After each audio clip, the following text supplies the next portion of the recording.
Hey guys, it's Leanne. Welcome back to my YouTube channel. Today's video is my second murder makeup story time video, and this is like such an intriguing case. Obviously it's about the Hillside Stranglers, you can probably tell from the title. Let me know in the comments section if you actually want more content like this. I've loved filming this today, just being creative, doing my makeup and actually talking about something that really interests me. So yeah, if you didn't know, besides from makeup, I read so many true crime books and watch so many true crime documentaries. It's something that just fascinates me and intrigues me. So yeah, if you're also interested in true crime and makeup and you find it relaxing listening to stories while someone's doing makeup, then obviously stick around, keep on watching. But yeah, let's just jump in, and I hope you enjoy the look and the story, and don't forget to let me know if you want more of this content, because sometimes you do just run out of ideas of what to post. So yeah, help a sister out and enjoy.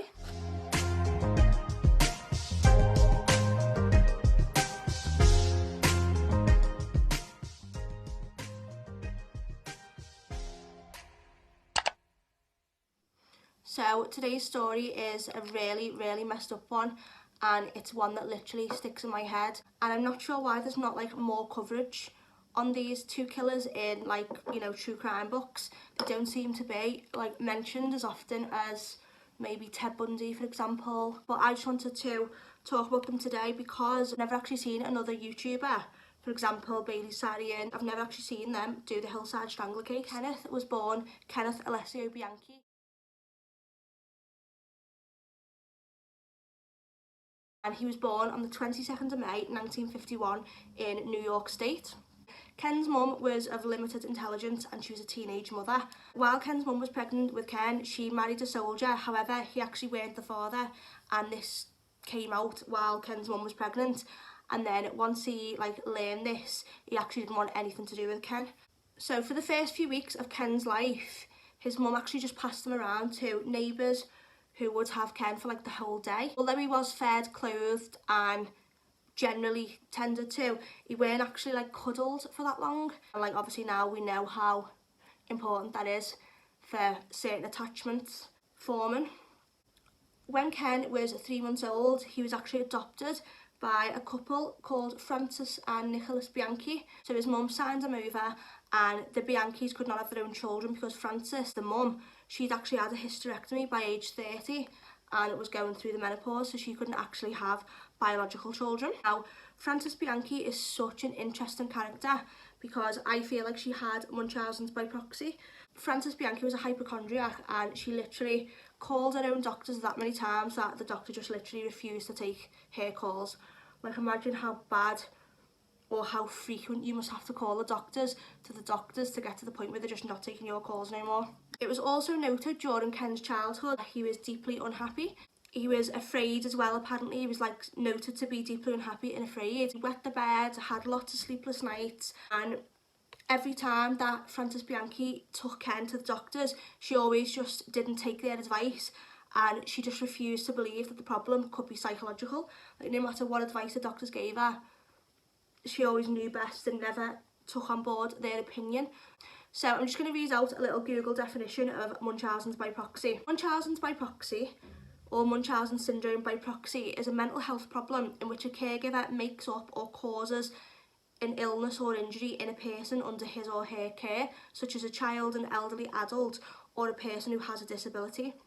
Because vulnerable people are the victims, Munchausen's by proxy is a form of child abuse or elder abuse, and it definitely appeared that Ken's mum did exaggerate some of his illnesses and did maybe create or even make up some of the illnesses as well. So other factors that add to my theory that Frances Bianchi had Munchausen's by proxy and was a hypochondriac is that when Ken went to kindergarten when he was a child, he fell off a climbing frame, as most children of that age would do. That's like totally a normal, expected thing even. She actually kept him off school for the whole rest of the year because he fell off a climbing frame. So I think that just shows how anxious this woman was, and I don't know what that must have been like growing up for Ken, but yeah, definitely not nice, I'm sure. Later on in Ken's life, he also fell from another climbing frame when he was like a little bit older, and he actually ended up cutting his lip, and that resulted in his mum suing the school. By the time that Ken attended primary school, he was actually still wetting his pants, and his mum's response to this was to beat Ken in the thought process that she could actually beat all the urine out of Ken. Before he went to the toilet, he would expel all the urine if she beat him before he went to the toilet. So yeah, obviously, if that doesn't sound so messed up or tell you how messed up Ken's childhood was, then I don't know what will. Doctors noted that when Ken was hospitalised and he was on the ward on his own, there was never a problem, he was fine. But when his mum came around to the hospital, he always complained of various and numerous medical problems. There was another incident when Ken was hospitalised and for having stomach cramps apparently, and Frances Bianchi apparently told one of the doctors there that she knows that Ken's telling the truth about having stomach cramps because he's actually been beaten for lying in the past. Yeah, she actually confides that to a doctor, but it does just make you think what must have Ken actually been going through. Frances's actual words were, he's been whipped when he lies, so he wouldn't lie to me. Yeah, poor Ken, honestly, poor Ken at this point. Fostered 2 other children, Frances Bianchi, however, those 2 children were removed from her care by the social services. So I'm not sure why Kenneth weren't, because clearly she weren't fit to look after the other 2 children. And I kind of feel like maybe this story could have had a different ending if someone would have stepped in for Ken and actually removed him from Frances Bianchi. Like, we'll literally never know, obviously, but I do kind of feel like, you know, it would be better for him if he would have been removed, surely. So we're going to move on to Ken's sort of later life now. It was actually claimed that Ken had an above average IQ, only slightly just above though, he weren't like a genius or anything like that. And he did actually try academia for a little while, but he never made the grades to actually sustain and stick out any of his college courses.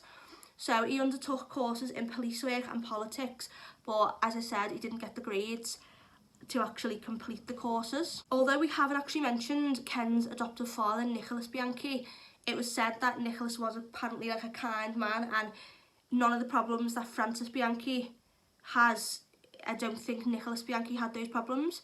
So he passed away when Ken was 13, and then after this time, Ken graduated high school a few years later and then went on to marry his first wife. The marriage was not a success, and his young wife apparently cheated on him, and he came home one day and to find that she'd actually just left and taken all the belongings, all the furniture. So apparently Ken was deeply upset, obviously, and angry, as you could expect, and he apparently went into shock. So we're going to move on to Angelo now, and then we're going to come back to how these 2 actually meet.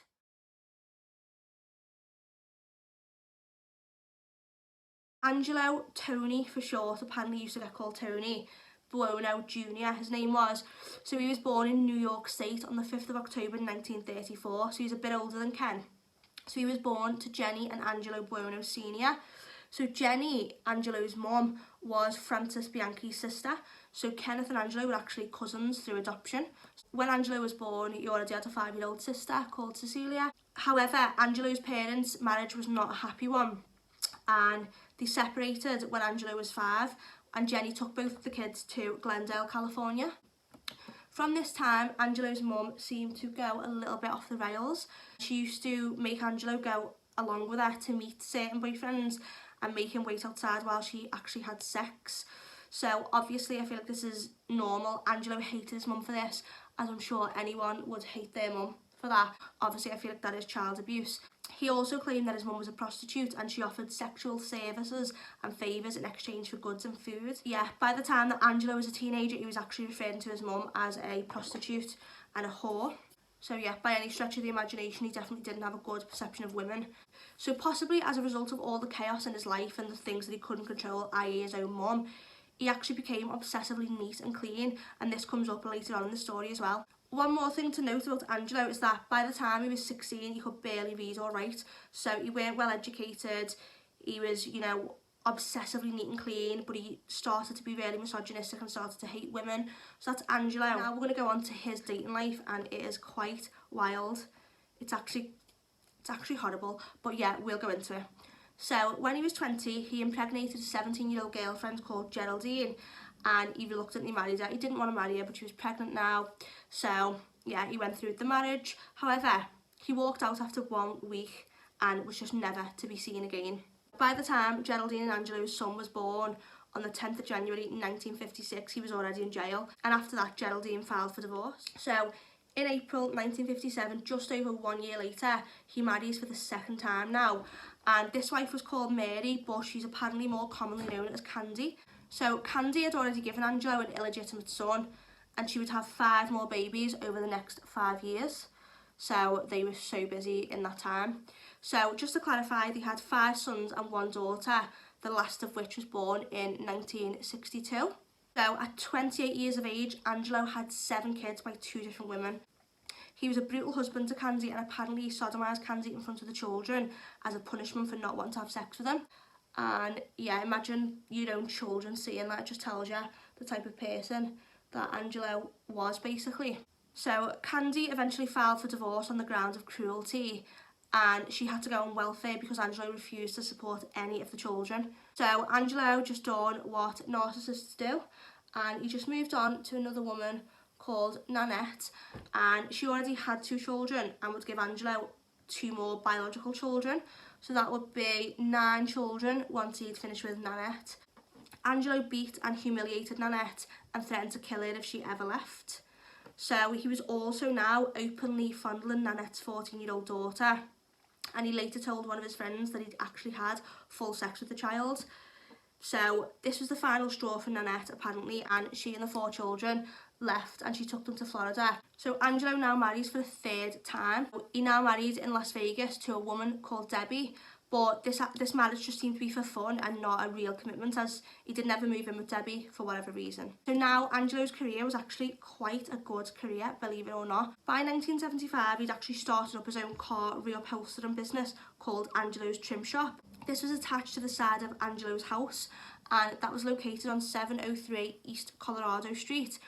And he was very renowned for his work. He was literally really good at what he'd done.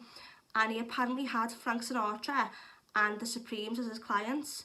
So around this time that his business was picking up, taking off, he was actually having sex with children as young as 13, and he even impregnated some of them. But then he just paid for them to have abortions. Despite the success of his business, he still seemed to be unhappy, and he developed a stomach ulcer and was a control freak, like I've mentioned. And literally part of this condition was that he would not touch 1 drop of alcohol for fear of him not being in complete control. So now this is where Angelo and Ken meet. So it's January 1976, and this is where Angelo and Ken meet, and this is where the real story starts now. Ken moves to Glendale, California, and obviously bear in mind Ken and Angelo are cousins. It was said that they'd only met a handful of times in their life. So yeah, he moved in with Angelo, and Angelo at this point had various girlfriends and was already a predator, as I've already explained. He was actually a pimp during this time. He used to really abuse his girlfriends, as I've mentioned already, and apparently Ken now started to join in with this type of behaviour. Around this time though, Ken also got a girlfriend called Kelly, and Kelly fitted his image of what represented a good girl. So she dressed conservatively and she loved to read, but she actually gave Ken venereal disease, however, she did explain this by saying that she was raped. But again, Ken's trust in women was shattered after this. Angelo is a prostitute, and Angelo's not a prostitute. Sorry, Angelo's a pimp, like I mentioned before. However, he now wanted to make it a more formal arrangement. He really wanted to make this more of a business. He actually took in 2 young girls who he beat, raped and sodomised, and he sent out these girls to clients from his car business. He bought a list from a prostitute of men who wanted a girl sent to them. However, the list was actually a list of men who wanted to visit a girl. So Angelo could not accommodate for this because his car shop was attached to the side of his house, so he didn't actually have a place like a brothel or whatever to actually accommodate this. So the list that he bought off the prostitute was useless. This made Angelo extremely angry as he'd been duped by a woman, and as we've said, both Angelo and Ken are misogynists. So Angelo now declared that he wanted to kill a prostitute. It could have just been bravado initially, but Ken encouraged this type of behaviour. So they actually did go on to kill 10 women together, and Ken also did kill another 2 women alone. And interestingly, Ken is still a suspect to this day in the Alphabet murders. So the Alphabet murders happened between 1971 and 1973, and the reason that they're called the Alphabet murders is because the victim's first and last name started with the same letter. So, scarily enough, like me, Leanne Lavery, both names begin with an L. And apparently it was also the town where the bodies were found. I think there's another theory that the town was like, so my name's Leanne Lavery, and then say like this body would be found in a town beginning with the letter L. Now we do go into the first murder, and from there it's just a description of the next 12 murders. So if you do want to skip this part, I totally understand because it is brutal, but it is interesting, and it's the way that these killers killed that really has got me interested in them, because they are so depraved, and with each kill they literally keep on upping the ante. So on the 17th of October 1977, Ken and Angelo picked up a prostitute they knew slightly, and this lady's name was Yolanda Washington. So Yolanda had apparently accompanied the prostitute who sold Angelo the useless list. I don't know if that's the reason why they picked her as their first kill, I'm not sure, but that's who Yolanda was. So Yolanda was a mum to a small child, and she was actually really nice looking.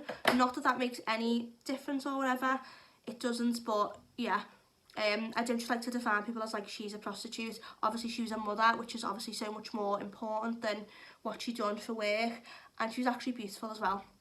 They handcuffed Yolanda, and Angelo drove the car whilst Ken stripped, raped and sodomised her on the back seat. Angelo then took his turn whilst Ken drove. Ken eventually tried to strangle Yolanda, but he didn't actually pin her legs down, so she ended up kicking Angelo in the head. So now Angelo joins in and holds Yolanda's legs down while Ken is strangling her with a rag. So Ken stole a ring from Yolanda's finger, and he actually gave it to his girlfriend Kelly, who had no idea obviously where the ring had come from.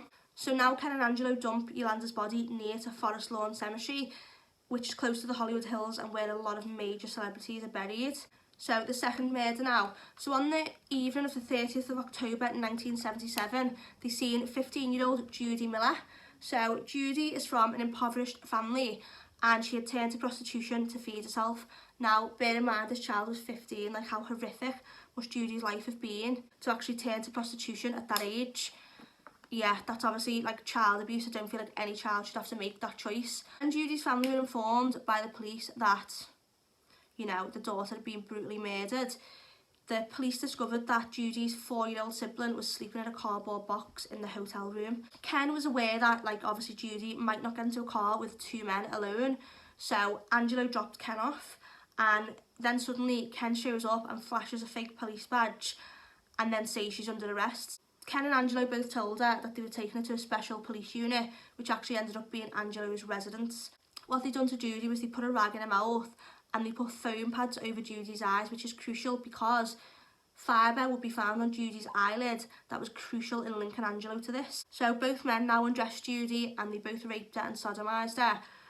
They tied her ankles together so that she couldn't kick out as Yolanda had done. So with each kill, they're perfecting the technique, not perfecting, but the, you know, doing more and more things to intensify the torture. Before they actually killed Judy, they put Judy's pants back on so that she would not soil Angelo's carpet. So remember I was saying before how much of a control freak Angelo was? He was worried about Judy weeing and pooing on the carpet. So yeah, imagine thinking of that. It just shows how psychotic he was. He was more interested in his carpet than the suffering of poor Judy. What they done now, after redressing Judy and killing her, now they undressed Judy as they both made a pact to leave all the victims naked.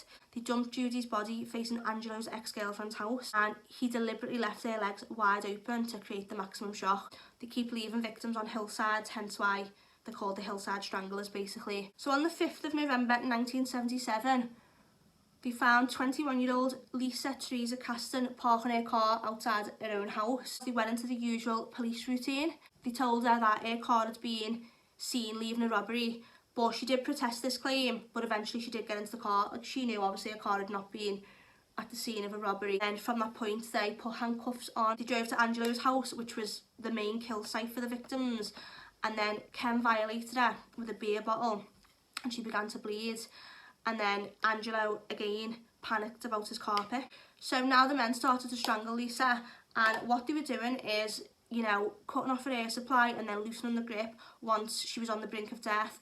And they did this repeatedly, and they revelled in Lisa's terror. So Lisa's body ended up being dumped near a Glendale country club. So Jane King was waiting at a bus stop, and Ken started up a conversation. Ken, obviously very manipulative, and another part of his manipulation, which this is like one of the most shocking things of this story, he's actually posed as a psychologist and rented out a psychologist's office, and he just robbed a psychology degree certificate from a guy named Steve Walker. Ken actually had clients and he was posing as a psychologist called Steve Walker. But imagine just going to see a psychologist, you get there, you think, oh, that was a dead good session. Years later, you find out the guy was actually not the guy you thought, Steve Walker, and it was actually Ken Bianchi, who's now a notorious serial killer. Like, unbelievable. But yeah, because of this, he was able to win a confidence. So now Angelo drives past just by the way, but this was obviously a setup. So Ken flags down Angelo, who says to Ken, do you want a lift? And then Ken's like, well, Jane's in, how does she want a lift? So Jane gets in, and she only accepts the offer when Angelo states that he's a policeman, which just shows that obviously how much trust we put in the law. I think everyone's guilty of that. We just trust that someone in the police would not be capable of doing anything bad or this sick, but it does happen. Even though they weren't the police, they were obviously just pretending. It just shows how much we just trust if someone's a policeman.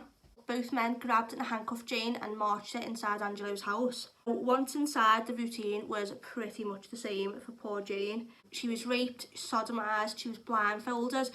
Yeah, she apparently maybe just thought they were going to rape her, and she actually ended up saying how much she hated it. She was hating every second of it, but this enraged Ken, and then because of that, he actually even tortured her even more, if that's possible. So he actually hog-tied her and sodomised her for this, and then Angelo placed a bag over Jane's head and began to strangle her repeatedly whilst Ken was still inside her. And Ken apparently climaxed for the second time after she died. So yeah, just a horrific, horrible, awful death. So now they're up in the ante again with the torture, as we've seen if we look back through the murders I've just talked about. They're up in the ante in that way, but now they're actually picking up 2 victims at the same time. So the 5th and 6th murders, which I'm going to talk about now, this is when Angelo and Ken decided that they actually wanted a virgin, and they were attracted to the idea of an innocent who did not have pubic hair. So both of them are clearly paedophiles. We knew Angelo was anyway. On the 14th of November, 12-year-old Dolly Sapeda and 14-year-old friend Sonia Johnson were walking when Ken and Angelo just went into the whole police routine. So the girls, because they were just children, they just got into the car without thinking about it, and they were driven to Angelo's home, and they were stripped, raped and sodomised. But they were separated. They strangled Sonia to death in the spare room, and then they went back into the living room and strangled Dolly, and both of their bodies were dumped in a trash heap and were actually found by a 9-year-old child on the 20th of November. Sonia's dad actually tried to take his own life because obviously he was heartbroken at what had happened to his daughter. So now the 7th murder, and on my little notes that I'm reading off my laptop on, I've actually put that it was the worst one. All of them are so bad, but like I've explained, each time these killers just kept on upping the ante. So with this one, there was a lot more torture. This one was personal for Ken because the lady, Christina Wechler, I hope I'm pronouncing her second name right, she was actually someone who used to be neighbours with Ken and had actually turned down Ken when he asked her for a date. So he actually just goes and knocks on Christina Wechler's door. She's a 20-year-old lady, by the way, and he tells her that since he's moved, he's now a policeman, you know, he's doing really well and stuff. But the reason he actually knocked on the door was to tell her that someone had crashed into her car. She comes outside and wants to check the car and stuff. She was abducted by both men then because Angelo was already waiting. She was driven to Angelo's house and both cousins raped her, sodomised her. But Ken also injected Windex into Christina's neck, and I've actually done another story about Judith Neely, who also used this method of killing someone. Yeah, it's just an absolute horrific death. That's painful enough, and she would have been convulsing, foaming at the mouth at this point and everything. And they also bound Christina's head to a gas outlet, and they gassed her for at least 1 hour until she died. Her body was found on the same day as Dolly and Sonia's on the 20th of November. So now we're up to the 8th murder. And this is the murder of Lauren Wagner, I'm assuming. It's actually spelled with a W, but I think it's Lauren Wagner. So she was an 18-year-old, and she pulled up in front of her own home, and then Ken and Angelo drew up behind her car and went into the usual police routine, which seemed to be their modus operandi of getting victims. That seemed to be their thing. She refused to get in the car. She like point blank refused, and she really put up a good fight physically. However, both the men responded by just picking it up physically. She was screaming and really kicking up a fuss, and sadly this whole incident was witnessed by a neighbour who just assumed that this was a lover's tiff. Lauren was shouting things like, "You won't get away with this," and the neighbour did nothing and convinced herself that it was just a lover's tiff. But I don't know what lover's tiff looks like. A woman screaming and kicking and crying saying you won't get away with this, by 2 men. Yeah, if it was 1 man, more, yeah, fair enough, more realistic, but 2 men picking up a woman. So then Angelo later made a threatening letter to this neighbour who'd seen it and saying, you know, to the woman, do not phone the police. Now, if that's not clue enough that that weren't a lover's tiff, then yeah, I'm not sure. Maybe the woman was scared. I'm not actually sure. So then back at Angelo's, Lauren tried desperately to save her own life. She was telling the Hillside Stranglers things like, you know, I won't report you. And this tactic can work with compensatory rapists who want to actually believe that the victim is their girlfriend. However, Ken and Angelo were not that type of rapist. They were misogynistic killers who just wanted to cause maximum pain and anguish. They were so sadistic that that just didn't work for them, unfortunately. They continued raping and sodomising Lauren. And now they upped the ante again with the torture by taping electric wires to Lauren's palms. So bare wires to her hands and administering electric shocks. Eventually, after all the torture, they did strangle her and they dumped a naked body near the Pasadena freeway. And her body was found on the 29th of November. So now again, they upped the ante even further. So they phoned an escort service and they requested a blonde. So the service was not supposed to accept calls from payphones, but Ken was so plausible that they actually just sent the very unfortunate Diane Martin anyway. So she arrives at 114 1950 Tamarind, which sickeningly was the same apartment building where Ken used to live with Kelly. This building was vacant and Angelo and Ken had just forced the lock and were waiting to prey on Diane Martin. So Ken opens the door and he started his usual cop routine. However, Diane actually seen that Angelo was lurking in the shadows behind the door. So she actually turned and ran, but both the men ended up catching Diane, putting her into the car and taking her to Angelo's house then. And there she was doubly raped and sodomised by both the cousins. So they dumped Diane's body on a hillside, and obviously that's how, you know, they actually got the nickname the Hillside Stranglers. So 3 days after Diane's murder, Ken now actually goes to the police force and asks them if he can ride around in the cop car with them, as he's interested in becoming a cop, and the police actually agree. So then he pushes his luck by asking the police to point out the Hillside Strangler murder sites. So yeah, he was becoming apparently obsessed with the publicity of the murders. So now moving on to December 1977 and January 1978, they were victim free because Angelo was visiting his mother, who actually had vaginal cancer. So while he was there to visit his mum, he was actually robbing syringes to inject future victims.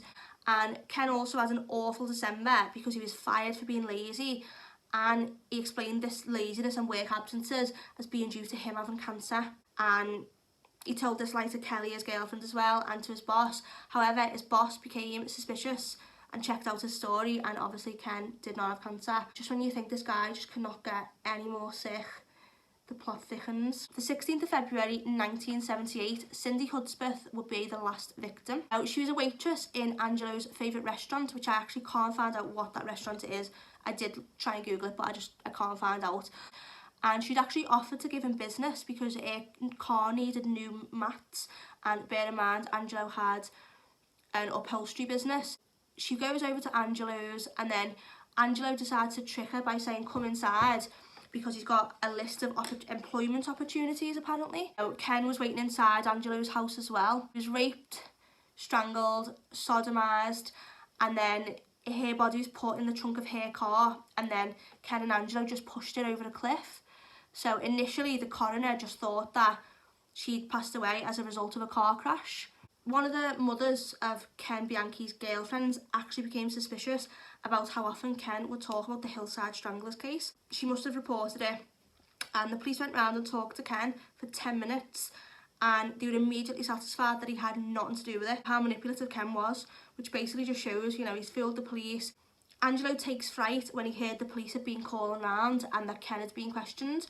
So he blames Ken for drawing attention to them and asking to ride around town in a police car. He blames Ken for that, which that is fair enough. However, Angelo didn't know that Ken had been stealing jewellery from the bodies and gifting it all to Kelly.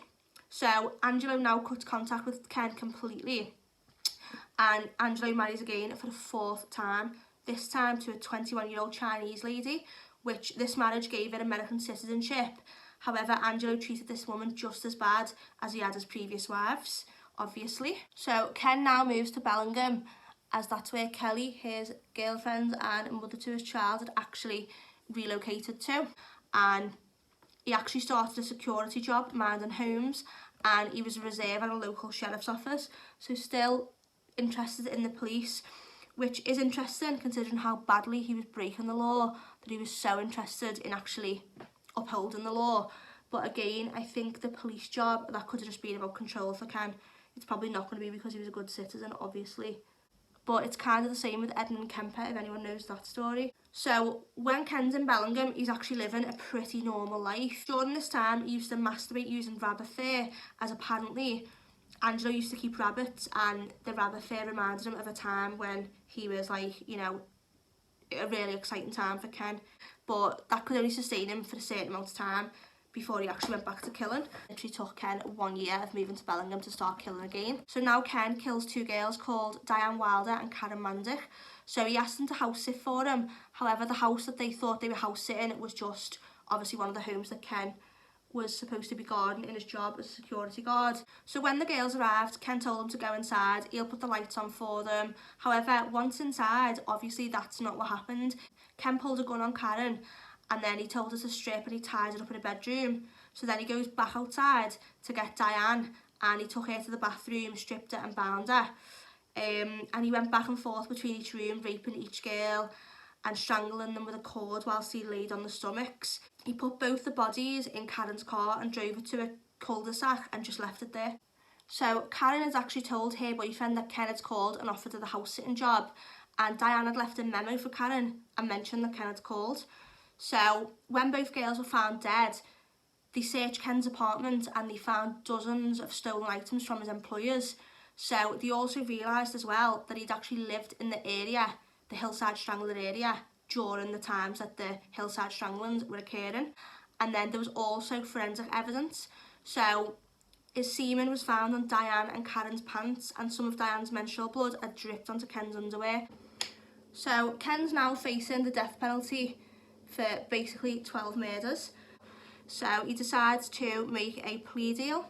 So he agrees to testify against Angelo truthfully, and for that he will actually get away with the death penalty. But he did actually try and do a split personality disorder defence. So when Ken was put under hypnosis, he actually faked an alter ego called Steve Walker. That was actually the guy who he'd stolen a psychology degree certificate from and put on the wall of his psychologist's office. He also created another personality called Billy, who was a frightened child, and some experts bought into Ken's actual act, although some refused to believe it, and his whole Steve did it act didn't actually pass and stand up in court. And that's when he turned on Angelo, that he'd have a life sentence rather than the death penalty for testifying truthfully against Angelo. However, Ken's testimony in Ken's defence, it was actually truthful, and the autopsy reports of each victim actually confirmed what Ken had said happened. On the 19th of October 1979, he pled guilty to 7 murders, and he was given 2 life terms with the possibility of parole after 26 years and 8 months. So now the plot thickens even more. A woman named Veronica Compton wrote to Ken. So she was a playwright, and she'd actually wrote to Ken thinking that Ken could help her with a crime writing. She actually sent Ken one of her plays in which a female serial killer plants sperm in one of her victims to throw off the authorities that it's obviously a female serial killer. So Ken was like enthralled by this idea and said that if she did this with his sperm, then the police would actually realise that the Bellingham killer was still out there, and then they would have to release Ken. However, what he didn't account for was that obviously he was already there for 5 other murders, well, 10 other murders, but 5 that he pled guilty to. So even if the Bellingham murderer was still out there, it still weren't going to change much for Ken. But anyway, Veronica actually agreed and smuggled out some of Ken's sperm from one of the jail visits, and this sperm was in the finger of a glove in the spine of a book. So yeah, this is actually a true story. Someone actually agreed to do this. So Veronica now travels to Washington, and she actually just ends up befriending a woman called Kim Breed, like I've just said. And Kim took sympathy on Veronica because Veronica had stuffed a pillow up her dress to make it look like she was pregnant. And she told Kim that the baby's father had simply deserted her and the baby. Kim agrees to go with Veronica to actually have a drink in the hotel room and to take part in a bondage photo shoot to play a prank on one of Veronica's friends. However, once Veronica's actually got Kim tied up, she actually tries to take a cord and choke Kim, but Kim actually fought off Veronica, who broke down crying and said that he made me do it. He was obviously referencing Ken. Kim fled and she reports this to the police, and in 1981 Veronica Compton was sent to prison for attempted murder, and she became known as the Copycat Strangler. So on the 22nd of October 1979, Angelo is now arrested in his workplace, and the fibre from the foam pads over the eyes of, was it Judy Miller? Yes, Judy Miller. That's what actually linked to his workshop. Like I said, that would be crucial at the beginning of the video. And the flexible gas pipe that was used to gas Christina Wechler was actually shown to be purchased by Angelo 1 week before she was murdered. Interestingly, there was one potential victim called Katherine Lori. I think that's how you pronounce the last name. So her father was a guy called Peter Lori. I didn't actually know him, but apparently he was a Hollywood movie star. So she'd had a lucky escape because the Hillside Stranglers had approached her and they checked her ID, and then they realised who she actually was and they let her go. So she was actually able to identify them. And the two girls that Angelo also had kept as prostitutes, they both took the stand and told of the abuse that Angelo had put them through. After 2 years of listening to the evidence, the jury returned with a guilty verdict, and that was on the 14th of November. They convicted Angelo of 9 of the Hillside Strangler murders, and the only one he didn't get convicted of was the first murder, which was Yolanda Washington, as Ken had actually solely strangled Yolanda in the back of the car on his own. Once inside prison, Angelo didn't cope well with prison life at all. He became somewhat of a recluse and just wanted to stay in his cell as he was scared of being killed by the other inmates. Now, he also remarried whilst he was in jail at the age of 52, and this was in 1956. Like, I'm not sure how serial killers do it. Like, nice people can't find a husband or a partner or a spouse, and there's him, a serial killer. Yeah, so he remarried whilst he was in jail. But he actually died on the 21st of September 2002 of a heart attack in his cell. Interestingly, side note about Ken Bianchi, so whilst he's in jail, which I think he's still in now as far as I know, I don't think he's passed away or anything, so he changed his name by deed poll to Anthony D'Amato, and then to Nicholas, which is the name of his adoptive father, Fontana, hoping that new inmates wouldn't recognise him. Even though he's changed his name to not be recognised, he also didn't keep a low profile in other ways. So he actually tried to sue an author called Darcy O'Brien for giving the impression that Frances Bianchi was a devoted mother and Ken was just an evil child. So even though I don't think Ken was just an evil child and Frances Bianchi was an amazing mother, I do think there was definitely abuse on her behalf. Even though there were numerous social services reports backing up what Ken had said, that she was an abusive mother, the judge threw out the case because his image had already been tarnished by the 12 plus murders that he'd already done. So Ken also gets married for the second time now. So in 1986, Shirley Joyce Buck contacted Ken and they built up a relationship. However, she was apparently more interested in Ted Bundy and did try and write to him first, but he weren't interested apparently. Accepted his proposal for marriage and an engagement ring arrived in the post. Now, this is the last update now on Angelo's family. Angelo's grandson, Christopher Buono, shot his grandmother, Mary, and then killed himself. So I think Mary is Candy, Angelo's second wife. So what a tragic, tragic life Mary had, well, Candy had. Yeah, here we are at the end of the story. So yeah, give this video a thumbs up if you like the makeup or if you like the story. Have you ever heard of the Hillside Stranglers? Interestingly, I don't think that many people have. I could be wrong, but it just seems that anyone I talk to, even people who actually love true crime, I've not really heard of these guys for whatever reason. Let me know your thoughts in the comment section. Don't forget to subscribe and turn on the notification bell. And in the comments, if you do like videos like this and you want to see more of this type of content on this channel, then please do let me know. But apart from that, I hope you really enjoyed it, and thank you so much for sticking around to the very, very end. I really do appreciate it, and I'll see you in my next tutorial or my next murder makeup time, depending on if that's something you want. So yeah.